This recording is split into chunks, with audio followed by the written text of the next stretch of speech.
La présence de Jésus est le plus grand trésor de toute notre vie. Connaissez-vous que la présence de Jésus est le plus grand trésor de toute votre vie? Amen. Eh bien, vous êtes heureux ou vous êtes des bienheureux, bienheureuses. Et ce matin, nous allons paraphraser et actualiser pour vous la grâce de Dieu. La grâce de Dieu. Les apôtres rendaient avec beaucoup de force témoignage de la résurrection du Seigneur Jésus, et une grande grâce reposait sur eux tous, selon Actes chapitre 4, le verset 33. De là, ils embarquèrent pour Antioche, d'où ils avaient été commandés à la grâce de Dieu pour l'œuvre qu'ils venaient d'accomplir. Selon Acte 14, le verset 26e.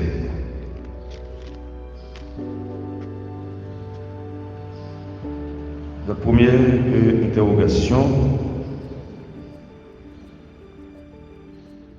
pourquoi la grâce de Dieu était-elle importante dans l'expansion des premiers chrétiens? Êtes-vous là avec moi, frères et sœurs? Pourquoi la grâce de Dieu était-elle si importante dans l'expansion des premiers chrétiens? Deuxième interrogation: pourquoi l'Église à Antioche a-t-elle prié pour que la grâce de Dieu repose sur Paul et Barnabas, et ensuite sur Paul et Silas, quand ils étaient sur le point de commencer leur voyage missionnaire? Ici, il y a plusieurs interrogations.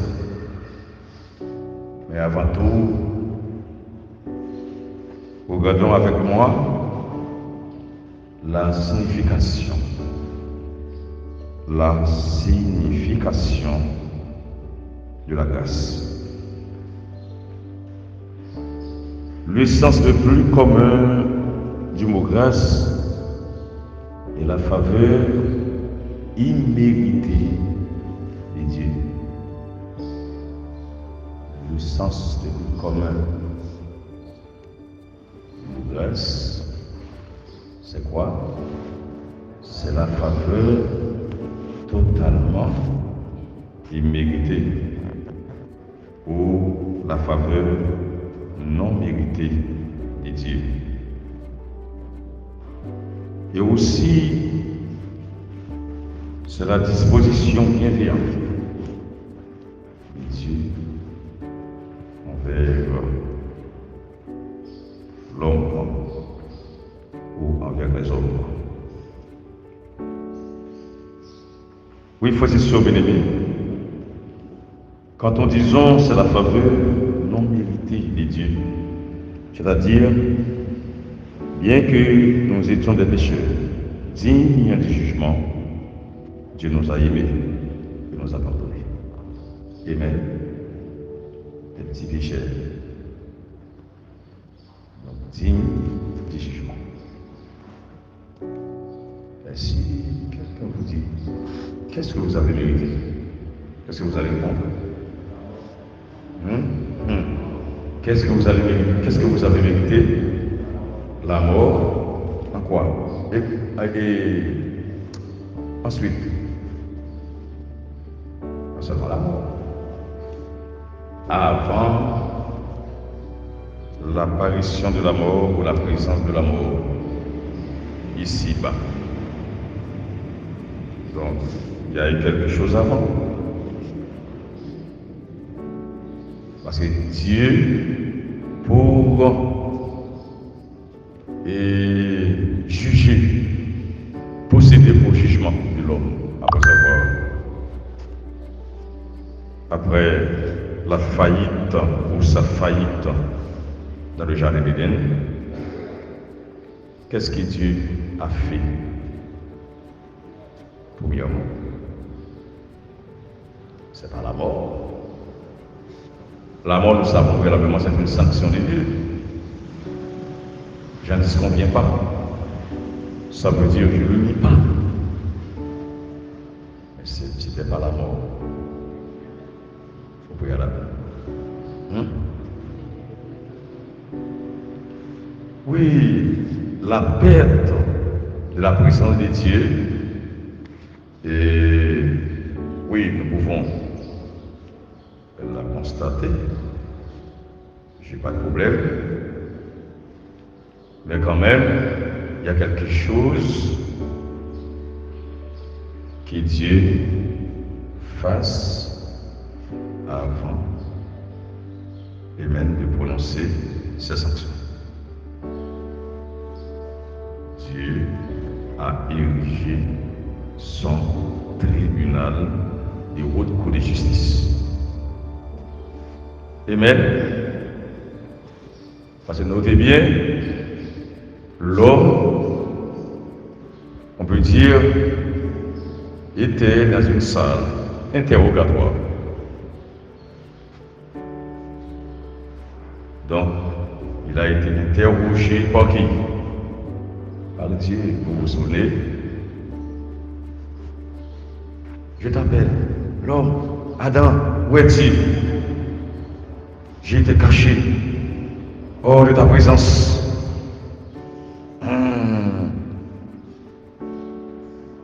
Qu'est-ce qui t'a stimulé à pouvoir agir ainsi? Donc, est-ce que aviez-vous mangé le fruit défendu? Oui, la femme que tu as mise à mon côté m'a stimulé. J'en ai mangé. Adam n'a pas pris sa responsabilité. Pour dire oui, donc Seigneur, j'ai péché contre toi, donc je n'ai pas pu faire ça, je n'ai pas le droit d'agir ainsi, mais j'ai péché. Mais la femme que tu as mise à mon côté,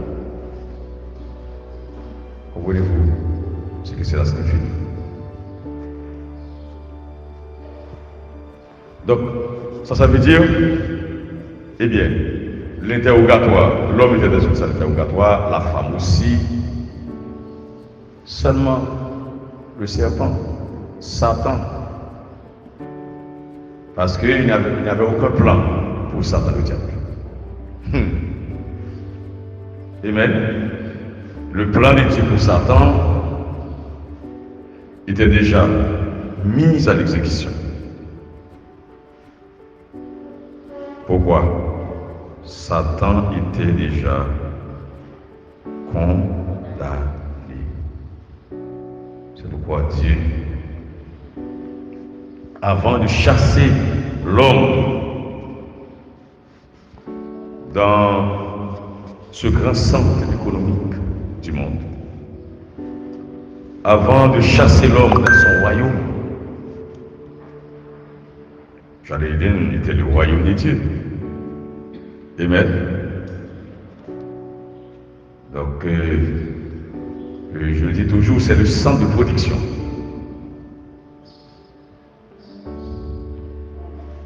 Dans le Jardin d'Éden, débute On peut dire aussi c'est le préambule de l'industrie. C'est Dieu qui a fait des vêtements. Amen. Pour vertir l'homme, n'est-ce pas vrai? Pour vertir l'homme, dans un sens, si je peux dire, si je peux employer cette expression préalable. Donc ça veut dire, frères et sœurs bien-aimés, l'homme et mais je dois vous dire sincèrement, il n'y avait pas la présence des jurys, des témoins. Dieu est le juge éternel. Amen. C'est pourquoi Dieu, comme Daniel appelle ce grand Dieu, l'ancien des jours. Comment? L'ancien des jours, c'est comme ça. Donc, Daniel a dit, j'ai vu l'ancien des jours. Donc, l'ancien des jours assis. Donc, c'est merveilleux. C'est le juge éternel. Mais cependant, le Seigneur, le Tout-Puissant,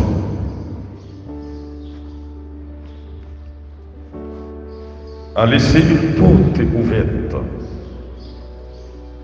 C'est-à-dire, il y a eu la rédemption dans le jardin. Amen. Qu'est-ce que nous vous disions?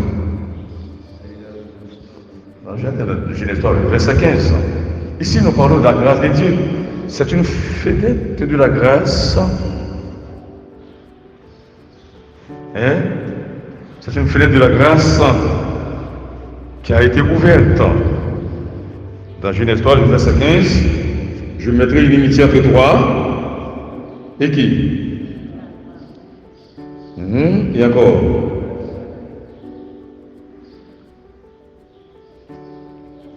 La postérité de la femme blessera. Alors, écrasera la tête de qui? De Satan, et le fils de la femme sera blessé au talon. C'est la fenêtre de la grâce de Dieu qui est ouverte. Amen. On peut dire tout, c'est la rédemption dans le jardin. Deuxièmement, frères et sœurs bien-aimés, c'est-à-dire pas seulement quand nous avons péché, quand nous avons commis, quand nous avons violé les principes, les alliances, les ordonnances du Seigneur, pas seulement la mort avant tout. Il y a eu le jugement, il y a eu les sanctions. Amen. Prononcez pas qui? Pas Dieu. Parce que le Seigneur est sans partialité. Amen. Pas de parti pris dans le Seigneur Jésus. Cependant, c'est seulement une partie de la signification du mot grâce. Une autre partie est la puissance de Dieu qui permet d'agir. Premièrement, nous voyons que nous avons vu que le sens du mot, le sens le plus commun du mot grâce, comment nous l'avions dit, c'est la faveur non méritée de Dieu. C'est-à-dire, bien que nous étions des pécheurs dignes du jugement, Dieu nous a aimés et nous a pardonnés. Dieu nous a fait grâce. Amen. Deuxièmement, comme nous vous le disions, c'est seulement une partie de la signification du mot grâce. Une autre partie est la puissance de Dieu qui permet d'agir. que notre Seigneur Jésus-Christ lui-même et Dieu notre Père qui nous a aimés et qui nous a donné par sa grâce une consolation éternelle et une bonne expérience console vos cœurs et vous affermisse en toute bonne œuvre et en toute bonne parole. Dit Timothée, seconde épître de Paul au Timothée ou à Timothée, à Thessaloniciens, 2, verset 16e et 17. Non seulement sa grâce nous fait accepter de la famille de Dieu, mais elle nous accorde aussi la puissance dont nous avons besoin pour vivre la vie chrétienne. Amen. Le Seigneur nous accorde quoi? La puissance pour vivre la vie chrétienne pendant toute notre vie ici-bas. Deux versets expliquent les deux aspects de la grâce de Dieu dans la vie de chaque croyant. La faveur non méritée de Dieu. Éphésiens 2, versets 8 et 9. Qu'est-ce qu'il dit? Car c'est par la grâce. Oh, vous n'êtes pas là avec moi? Car c'est par la grâce que vous êtes sauvés par le moyen de la foi. Et cela ne vient pas de vous, c'est quoi? C'est le don. Comment s'appelle cette grâce? C'est ce que nous appelons la grâce salvatrice. Amen. La grâce qui sauve. La vraie grâce. Dans cette grâce, nous bénéficions la grâce pour des plus. Il y a aussi la grâce commune. Amen. Il y a la grâce commune. C'est quoi la grâce commune? Dieu a fait pleuvoir sur le jardin des justes et les injustes. Mais pour la grâce salvatrice, il y a une condition. Comment pouvons-nous recevoir la grâce salvatrice, frères et sœurs? Nous savons au début, c'est par la grâce que vous êtes sauvés. C'est par la grâce que vous êtes sauvés. Il y a des gens qui disent, oh, nous sommes sur la grâce.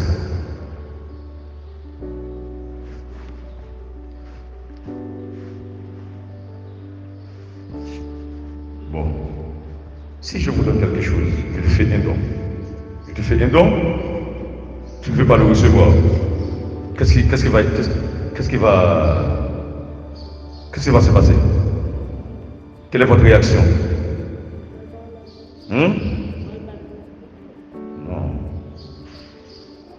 Donc, ça reste entre mes mains. C'est pour moi. Donc, je tiens mon cadeau. Amen. Mon affaire est le mien. Amen. Car Dieu a tant aimé le monde qu'il a donné son Fils unique afin que quiconque croit dans lui ne périsse point. Mais quiconque croit. Ici, c'est un appel universel. Quiconque. Dieu ne fait exception de personne. Mais cependant, il faut qu'il y ait l'acceptation. S'il n'y a pas l'acceptation, Jésus était venu comme le don parfait. Amen. On peut dire même c'est l'œuvre de Dieu à l'humanité. Mais il faut qu'il y ait, comme je vous le disais, l'acceptation. Quand vous acceptez de recevoir Jésus comme votre sauveur personnel, donc vous aurez part à la grâce de Dieu. Si vous avez une question à poser, vous n'avez aucun problème, moi je suis là. C'est quelque chose que vous ne comprenez pas. Je suis là. Amen.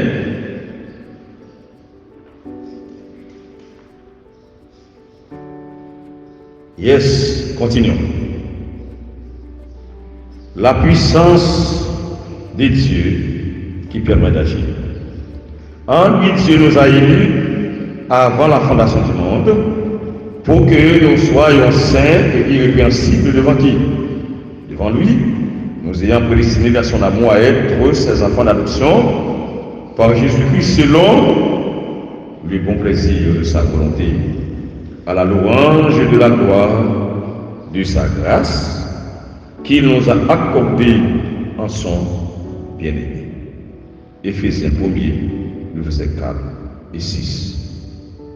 C'est-à-dire, la grâce était dans le plan de Dieu. Amen. Avant la fondation du monde. Pourquoi? Il y avait l'omniscience de Dieu en ce qui a trait à l'avenir de l'humanité. Amen. Satan connaît les filles fait l'homme péché. Les filles fait l'homme péché pour les gagner une bataille là. Ça veut dire écraser plan. Bon Dieu, il pensait qu'il y a une bataille là, et pourtant mon Dieu qui est dans mon plan. C'est ça que voit Satan pas omniscient. Satan n'est pas omniscient. Il ne sera jamais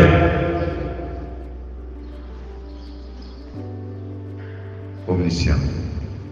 Amen. Il ne le sera jamais. Satan reste ça, Satan. Limité dans ses actions. Limité dans ses décisions. Notre Dieu, c'est lui. L'omniscient, l'omniprésent, l'omnipotent. Ce sont des caractéristiques exclusives de Dieu. Donc ces caractéristiques sont personnelles à qui? À Dieu seul. C'est pourquoi, quand nous servons le Seigneur, frères et sœurs, nous sommes toujours bien gardés par sa sainte et glorieuse présence. Aimez-vous le Seigneur, frères et sœurs bien-aimés? Donc, le Seigneur nous a prédestinés, comment? Avant la fondation du monde. Comme nous l'avons vu, donc, de la prédication du dimanche matin, vous vous souvenez?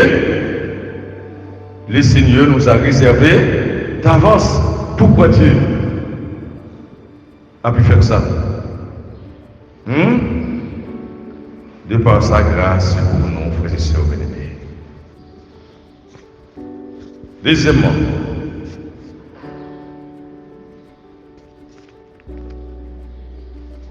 si non seulement le salut exprime la faveur non méritée de Dieu, le pardon et notre communion avec lui est restaurée, même si on ne le méritons pas. Mais la puissance de Dieu est aussi exprimée, car c'est seulement par sa puissance que nous sommes transformés. De par la grâce de Dieu, nous bénéficions sa puissance. La puissance qui peut, en perspective, métamorphoser notre vie. Amen. Donc, notre vie peut être transformée. Nous pouvons recevoir le baptême de la régénération seulement lorsque nous acceptons d'être parmi les enfants de Dieu, quand nous recevons sa grâce. Amen. Disons merci Seigneur. Merci Seigneur. Amen, c'est merveilleux, frères et sœurs. Donc, la parole de Dieu, quand nous bénéficions, quand nous recevons la nouvelle naissance,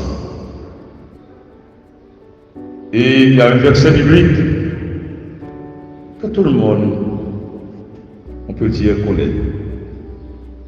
2 Corinthiens 5,17, qu'est-ce qu'il dit? Si quelqu'un est en Christ, il est une nouvelle créature. Les choses anciennes sont passées, voici toutes choses sont devenues nouvelles. Ce principe de la grâce est constant lors de notre marche avec Dieu. Il y a la pérennité, il y a la constance dans ce principe de la grâce. Néanmoins, nous restons sur l'itinéraire de Dieu. Amen. Sur la route de Dieu, sur le sentier du Seigneur.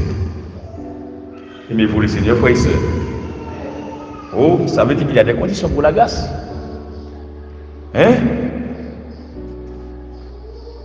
Pour que vous soyez le bénéficiaire ou la bénéficiaire de la grâce de Dieu.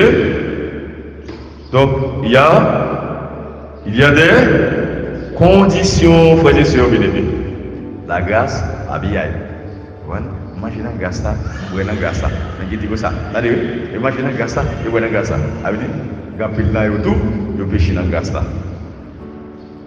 Nous allons pécher dans la grâce, nous allons pécher.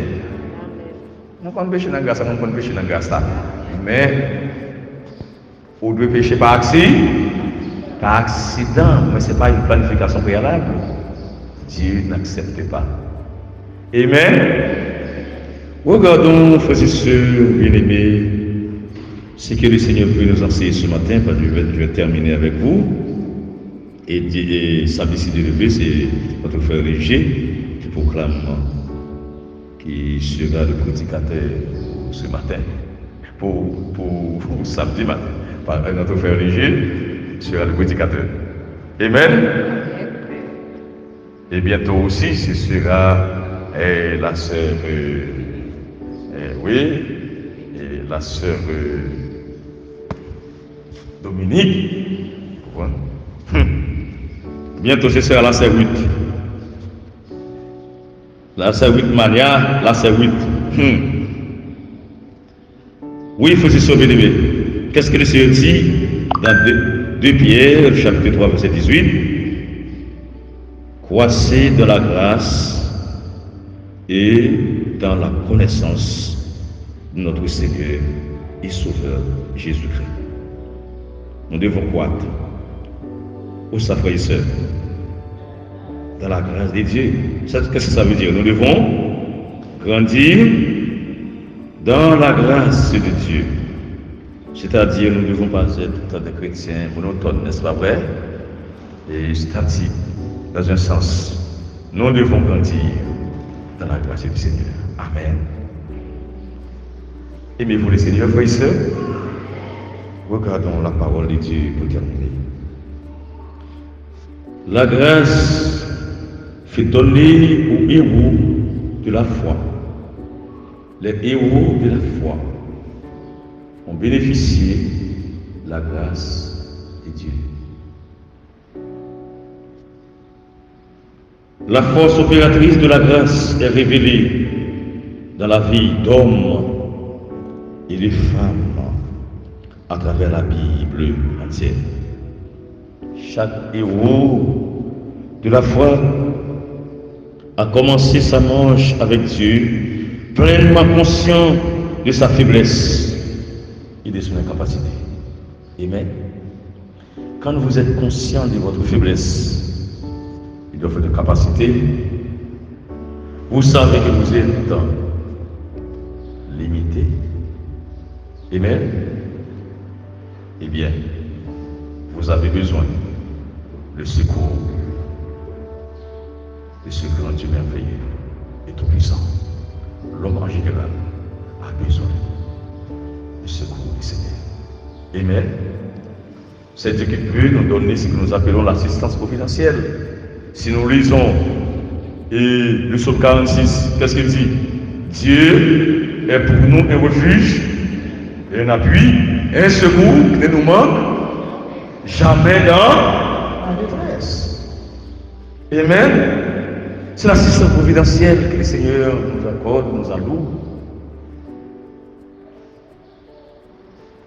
C'est pourquoi, frères et sœurs bien-aimés, si le Seigneur nous donne toujours l'assistance providentielle, le Seigneur est la colonne sur laquelle, Amen, nous tenons, n'est-ce pas vrai? Eh bien, nous devons rester dans sa sainte présence. Amen. Car le Seigneur est la plus forte des croyants. Et on peut dire le Seigneur, c'est l'ambassade, c'est l'ambassadeur, c'est notre retraite. Connaissez-vous ça? Ça, c'est le Seigneur qui nous sécurise toujours. Notre protection est à tout seul. Et c'est pourquoi, frères et sœurs bien-aimés, vous et moi, nous devons servir le Seigneur pendant toute notre vie ici-bas. Amen. À bientôt, nos yeux s'ouvriront dans la gloire, dans le bonheur.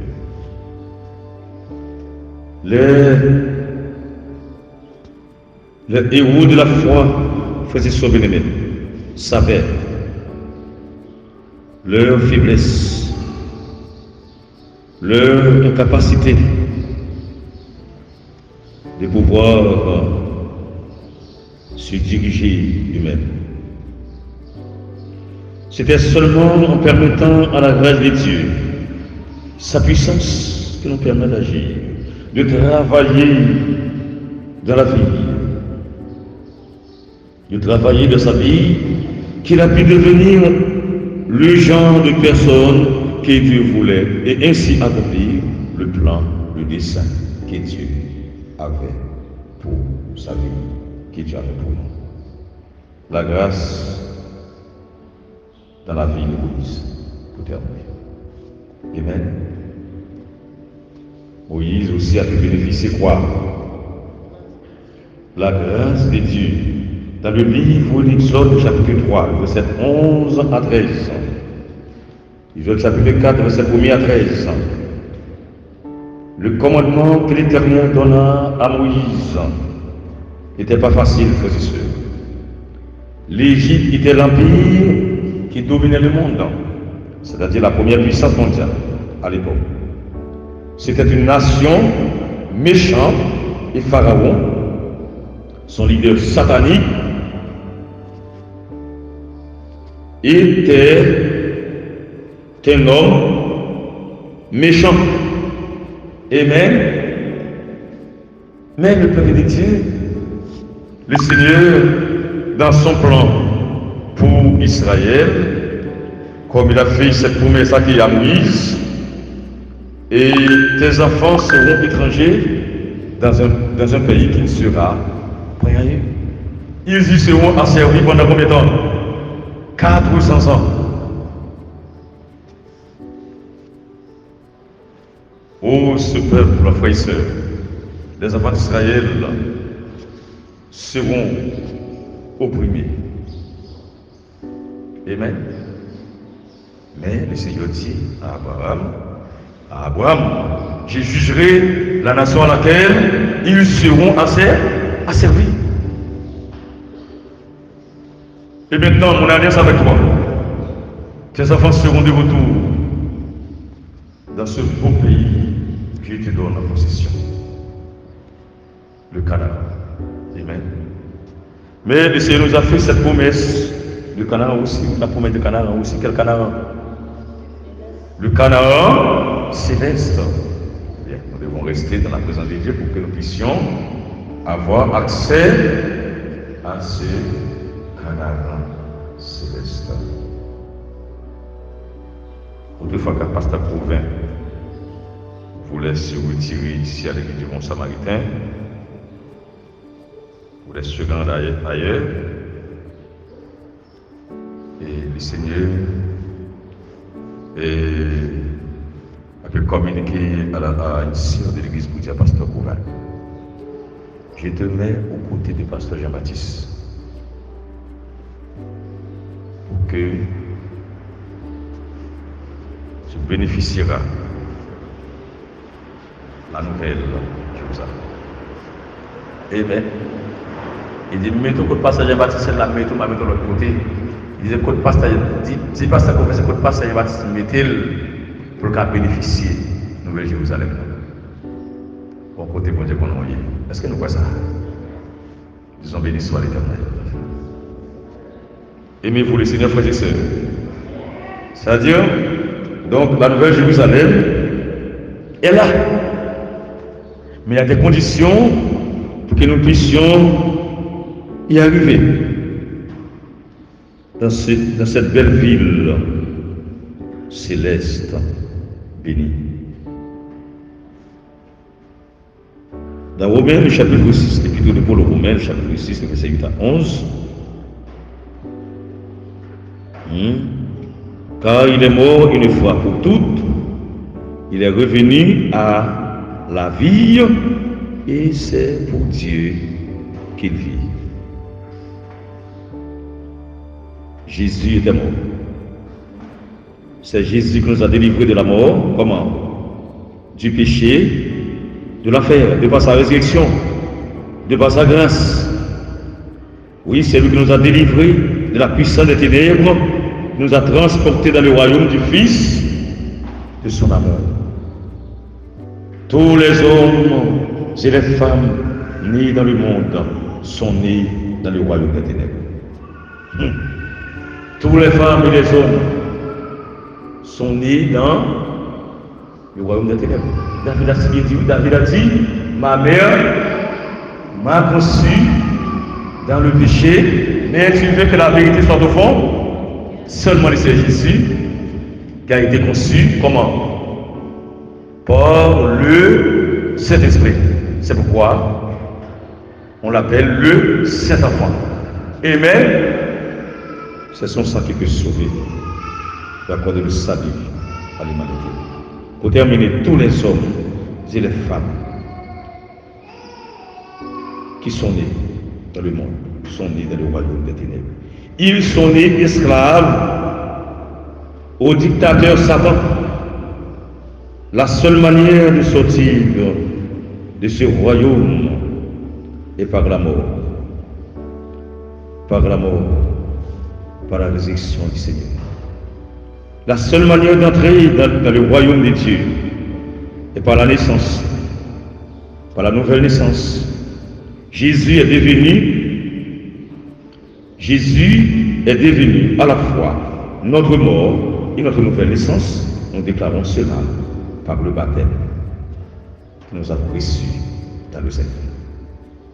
Les deux races, tout comme il y a deux royaumes, frères et sœurs bien-aimés, il y a aussi dans chaque royaume une race différente. Dans chaque royaume, il y a une race, si vous êtes là avec moi, différente. La race adamique compose la population du royaume des ténèbres et la nouvelle création compose celle du royaume de Dieu. Le premier Adam, et comme tous meurent en Adam, et tous ressuscitent en qui? Oh, en Jésus. Aimez-vous le Seigneur, frères et sœurs. La grâce de Dieu sous ce qui sa vie a été manifestée pour les hommes. Amen. Nous recevons cette grâce salvatrice éternellement. Restons dans la grâce de Dieu. Voulez-vous rester dans la grâce de Dieu? Hein? Voulez-vous rester dans la faveur de ce Dieu merveilleux, de ce Dieu bienveillant, de ce Dieu qui nous aime? Frères et sœurs, restez dans la grâce de Dieu. Vous serez des chrétiens, chrétiennes authentiques, bénis pour toujours.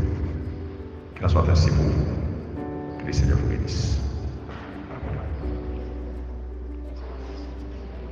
Vous avez une question?